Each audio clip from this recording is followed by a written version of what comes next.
Well, I guess our second session, but it's our first look at a psalm. We're going to look at Psalm 1. I hope you did your homework. Hope you read it through. Hope you thought about it.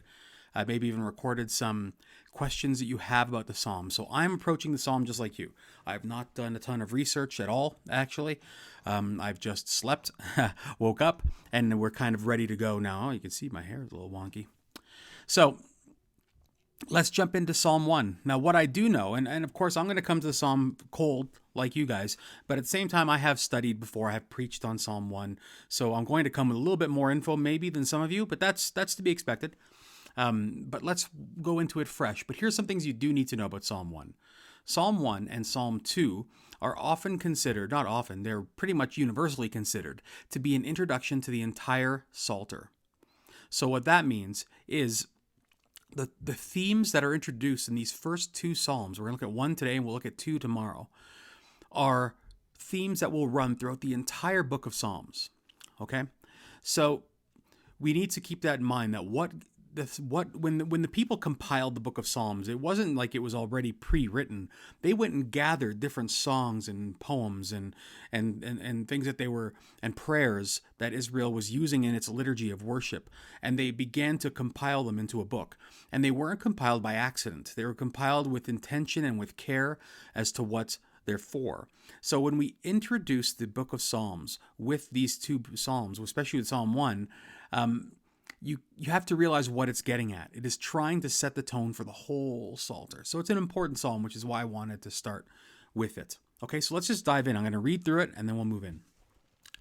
Blessed is the man who walks not in the counsel of the wicked, nor stands in the way of sinners, nor sits in the seat of scoffers. But his delight is in the law of the Lord, and on his law he meditates day and night. He is like a tree planted by streams of water that yield its fruit in its season, and its leaf does not wither. In all that he does, he prospers. The wicked are not so, but are like chaff that the wind drives away. Therefore the wicked will not stand in the judgment, nor sinners in the congregation of the righteous. For the Lord knows the way of the righteous, but the way of the wicked will perish. So that's Psalm 1. So looking at it as a whole, what are your thoughts? You've probably already given it some thought. It's pretty clearly a psalm that presents two different ways of interacting with God and knowing God and worshiping God. You can act you can live in such a way that you delight in what God has done and his law, or you can live in such a way that you live by your own rules. So it's obviously the believing and the unbelieving way. So the two ways are presented and they're contrasted. Remember yesterday when I spoke about a wisdom psalm, which is what this is, they often contrast different styles of life. And that's what this is doing. And it does this in the first 5 verses, and then the 6th verse is seemingly anyway, God's judgment. It is, hey, this is what God says about these two different ways. One is a good way. One is a way that he honors and will honor him. And the other is not so much. So it's right away, right at the outset of the book of Psalms, we are seeing there's a right way to serve God and a wrong way to serve God, to follow God, to relate to God. So that's important. And remember, we're going to look at this, by the way. So first thing we're going to do is we're going to look at it just as nerds. We're going to look at it as students. Then we're going to look at it as students with a context. So we're going to look at it within our own lives and see, okay, how does this point us to any sort of comfort today in our lives? And you're all different things, but this COVID situation is big. So let's apply it to that at least. But first, let's just look at the psalm. So hopefully you can see on the screen, I think you can, what I'm going to be doing on my iPad here. So I'll be underlining and things. So right away, when I look at this, let's start at the first verse.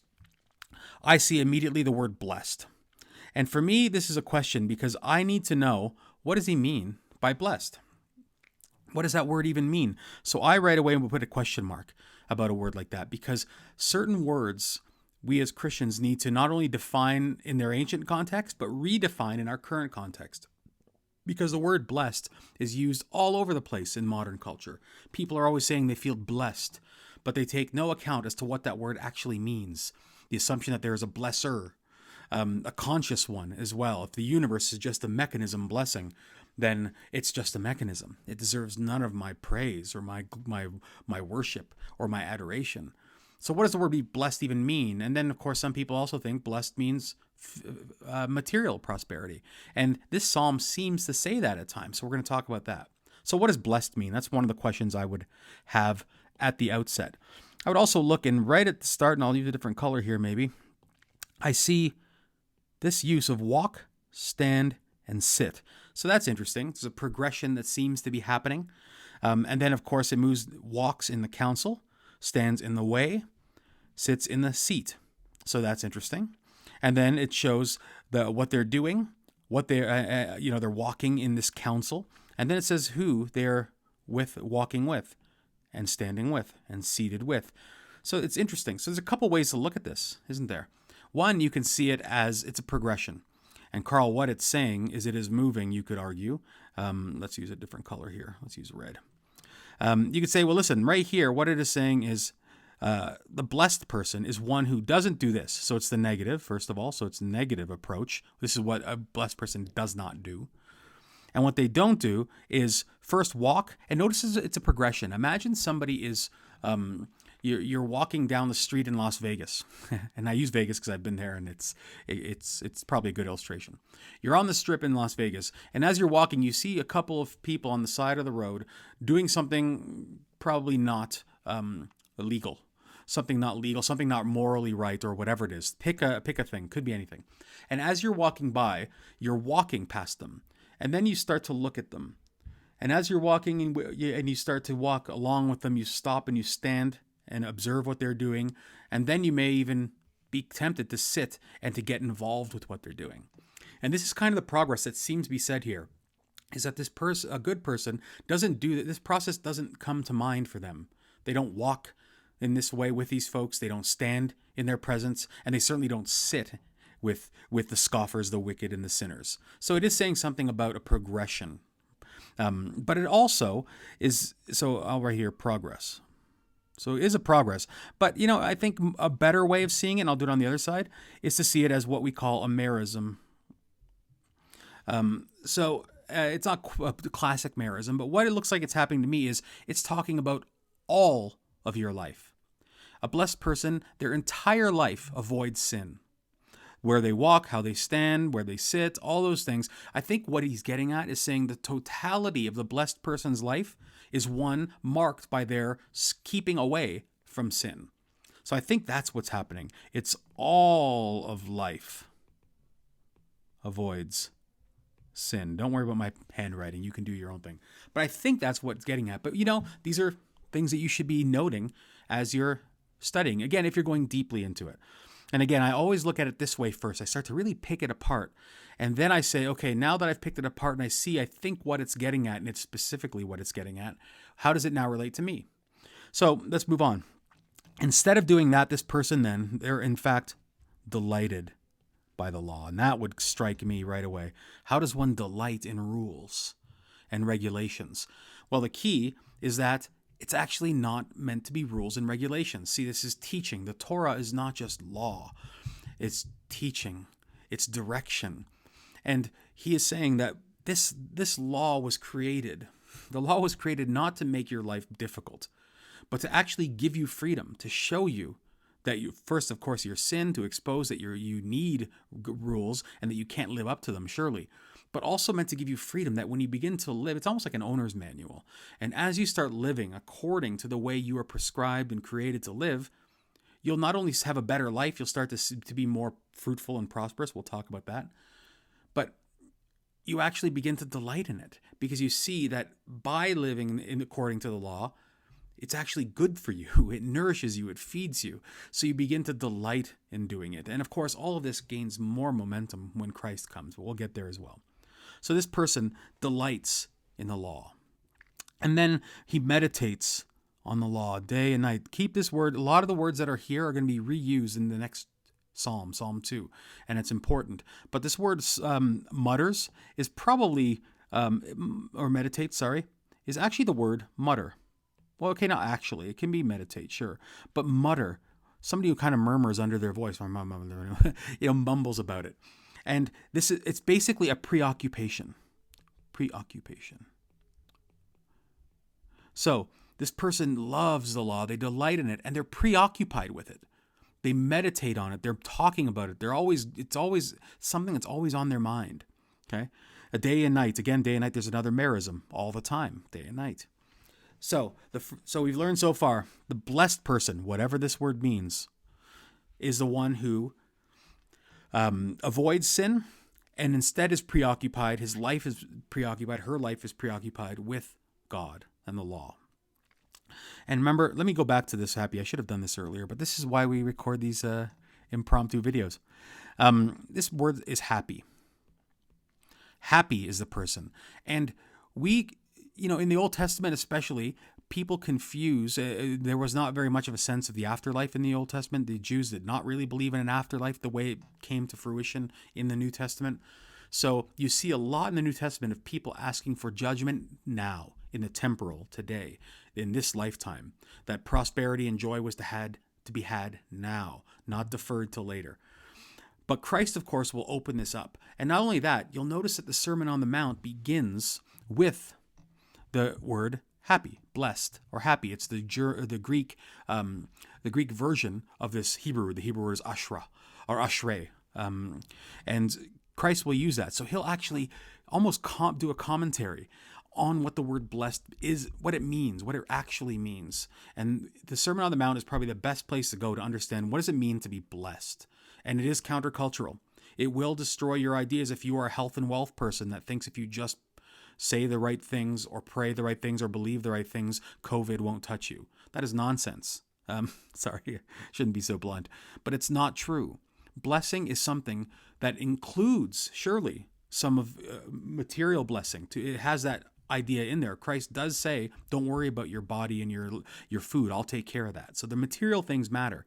But blessing is far more. It's almost like the word shalom. It's just so much more all-encompassing. And again, I think this psalm touches on that. So that's what happy is. So the happy person, the blessed person, the satisfied person is the one who spends life avoiding sin, but also preoccupied with God. Okay. And then it goes on. He is like a tree. Sorry if you see it. I'm bringing a different color here. Let's get some orange into this mix. He is like a tree. So here we see some similes. Let me make that line a little thicker. He is like a tree planted by streams of water that yields fruit in its season. Its leaf does not wither. In all that he does, he prospers. So here's the similes. He is like a tree. What does that mean? First, again, off the top of my head, there's no commentaries in front of me or anything. Well, trees are rooted. Sorry, that's a thick. So they're rooted. So deep roots, which means the deep roots sustains faith. So it sustains this life of meditating. So a tree is something with deep roots, first of all, and it's planted by streams of water. So the law and God are being depicted here as perpetual sources of nourishment. Sorry, my writing is terrible. Hopefully you just look at my words. So this person who meditates on God is a tree.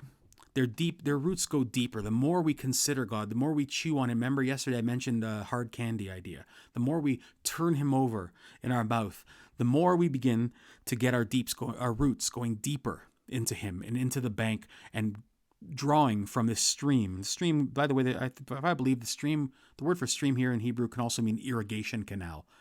It's not as poetic to say he's like a tree planted by an irrigation canal. So we say streams of water, but yeah, that's pointless info for you. And it yields its fruit in season. This to me is fascinating because what it is telling me is that there is a good in season and an out of season. So like a tree, the person like this will have seasons, surely, where they yield fruit and great fruit. In fact, their leaf will never wither in season, right? Their leaf won't wither. They're always going to have great fruit. However, in season, there are out of seasons, just like any plant. So it does here right away, you're being told that there are times when things are not going to be in season. Okay. So it yields its fruit in seasons, in and out. So there will be times that are not ideal. Maybe that's where we are right now. Times where maybe there isn't a lot of fruit for you. I don't know. But But yeah, so there's this idea. So the tree deep roots into ever perpetual nourishment of God. The leaf does not wither. All that he does, he prospers. Now, we have to think. We need to see prosperity here and link it with fruit. If you see prosperity, we jump too quickly. We think of prosperity in our modern context. And right now, we're so fickle, aren't we, as people? Here we are in the COVID crisis, and your prosperity now would mean health. It would mean keeping your job. It would mean any number of things. Costco staying open. And these are important things. These are good and important things. So I don't want to knock that. But that is not necessarily, before we jump to what we think prosperity is, we need to let God speak to us and tell us what prosperity is. And prosperity is fruit. Think of fruit. Fruit is something that is, again, you've heard many sermons on this, I'm sure. Fruit grows slowly, first of all. It has many conditions that cause it. But the first and most primary one is that its roots have a water source. So that even in the dry seasons, the tree can be sustained because the roots are deep. And this is what he's saying. He's saying only one lifestyle gives you that depth. That's sustenance. And it's by meditating on the law, trusting God, chewing on him, murmuring about him. And that fruit, again, is often, you've heard this before too, it's created for others. It's outward flowing. It's not necessarily all about you. So fruitfulness has nothing to do with the circumstances going on around. It has all the things to do with how the roots are connected to the water. So what he is getting at here is your prosperity in all that the tree does. It prospers. It flourishes, meaning even out of season it flourishes because of its roots. So here in the COVID situation, when we are all in varying degrees of struggle, when the roots are deeper, you're going to be sustained. You're going to prosper in some way. You're going to find your spiritual life flourishing. You're going to find you're being tested. Some of us are in the process of our roots in the moment right now going deeper because we're struggling more than others. So as a result, your roots are stretching like fingers deeper into the soil. But prosperity has everything to do with being connected to the stream by the roots, not with your wealth or even your health for that matter. Because even out of season, this thing prospers. So let's move on. I can't spend too much time on there. Now the wicked, of course, are not so. Now he moves. And if you want to be really nerdy, I can tell you I can see right away here as I think about it that this is a poem that is moving in a specific structure in its content. That it talks about negative, then the positive, then the positive, then the negative. So it's a structure of A, B, B, A. ABBA, the Swedish supergroup.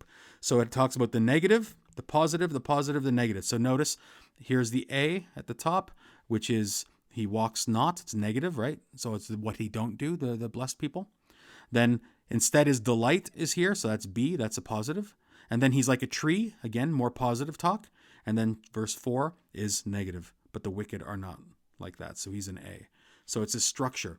So you see what he's done, whoever's written this has structured it beautifully, where it's sandwiched. The negatives are sandwiched, and in the middle is the prosperity of the good, the good life. Now, and then of course, so here it is. Sorry, we're back still on this this section of, let me get a different color again here. This section of verse 4. So the wicked, however, are not so. They are like chaff. The wind drives away. So notice again, brilliant stuff that the psalmist is doing. So if the ones who are righteous, the ones who trust in God are rooted, and they're not going anywhere, they're planted. The wicked have no roots. They're rootless. They're like chaff. They're frothy. They're airy. They're easy to move. They have nothing of substance. These are the ones who potentially, and I don't want to, but the shallower your roots are, the more when struggles come, you're going to start to follow all the trends and all of the things. You're the one who maybe starts hoarding because you're so worried about not having enough. I know we joke about toilet paper, but anything. I mean, this is what the person is like who has no roots. They're following whatever is on the current. They're following whatever shows up on their social media stream. And And listen, we all may be guilty of some of that, so I don't want to pick on anybody here. We're all in different levels of rootedness in God. But this is what he's saying. The wicked in general follow the winds, not God. And you're going to see in Psalm 2 more details about what the wicked are like. But because of this, the wicked, he says, will not stand in judgment. And this is a different word, by the way, than the stand up here in verse 1. So don't try to make connections. I don't think it's valid to make a connection there. But so the wicked will not stand in judgment, nor the sinners in the congregation of the righteous. So in other words, these people have no place in the people of God. Even if they're circumcised Jews, they don't belong in the house of God. So right here again, we're seeing that inheritance of faith does nothing. Every generation, every individual must come before God and delight in his law, murmur about him. So these folks have nothing to stand on. They have no leg to stand on, might be the way of saying it in the modern parlance. And then lastly, we hear that God knows about it. So let me move to a highlighter here. So God knows the way of the righteous, but the way of the wicked will perish. So there is judgment. So not only are there two ways of living, right? But one is right and one is wrong. And this is countercultural. Boy, we come and say the way you're living is wrong. Oh my goodness, you can do very few bigger social faux pas today. But this psalm comes out right at the outset of the Psalter and says, no, there's two ways. There's only two ways of interacting with God. You either love him or you don't. And that can sound so hard, and people say there's a gray area. I'm sorry, the Bible doesn't seem to tell us there's a gray area. It's pretty clear. You are either blessed and you walk with him, or you walk with somebody else. There's only one way to walk. It's quite logical, really. I can't walk with two people in two different directions. I can only walk with one. And the one I agree to walk with is the one to whom I owe allegiance and to whom I ultimately value.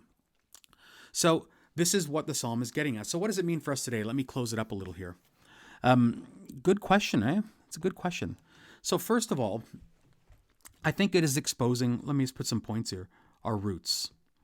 This time, in any sort of a crisis, and I said this in the sermon last week as well, it does expose our roots. It shows how deep the roots have gone. So I think that's one thing we can look at here. And one of the things we want to learn from this, so yes, it exposes the roots. So I'll write here, expose.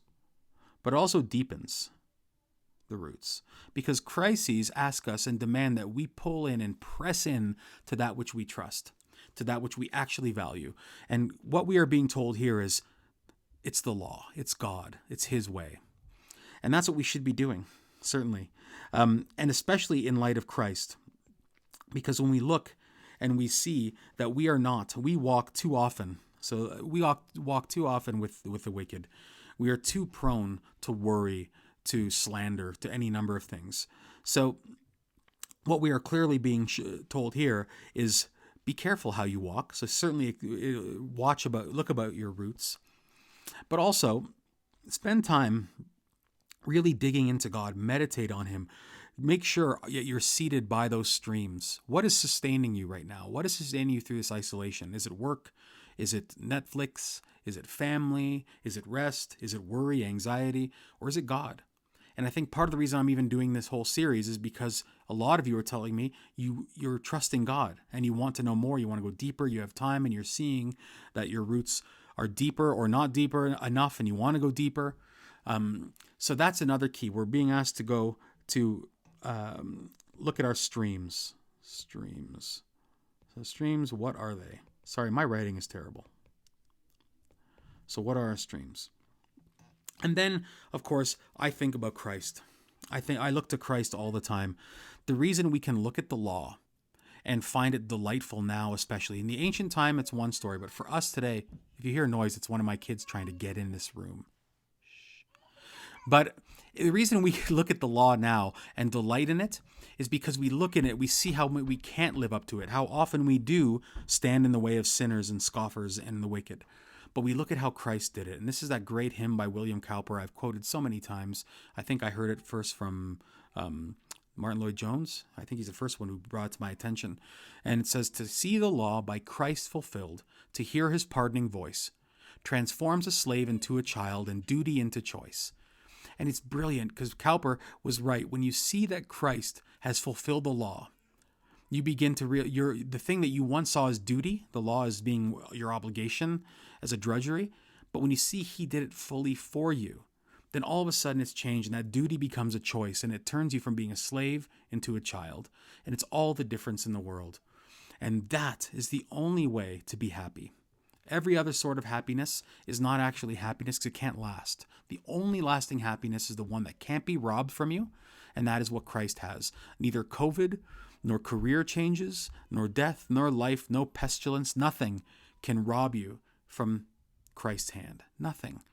And that is I know it's hard to say that's all you have, but COVID is exposing to us and to the whole world that you actually have nothing that you can count on in this world except Christ. There's nothing else. And this first psalm is saying that, and it's telling us that at the outset of the Psalter to make sure that we know that these are themes that are going to run through the entire thing. So that's Psalm 1. Hopefully that's helpful. Your homework today is to look at Psalm number 2. We're going to jump into Psalm number 2, which is a royal psalm, and we're going to see how does that speak? What does it do for us? How does it tell us about how to live amid this crisis? So thank you for joining me. Please read the psalm, get connected, send messages to me through the Facebook group or through this video or email or text or whatever you want. And thanks so much and have a wonderful day.